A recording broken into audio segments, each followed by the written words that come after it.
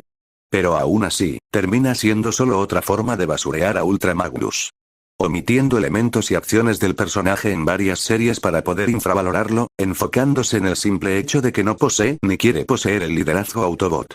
Además de afirmar que cuando lo hace, no logra cumplir bien su rol.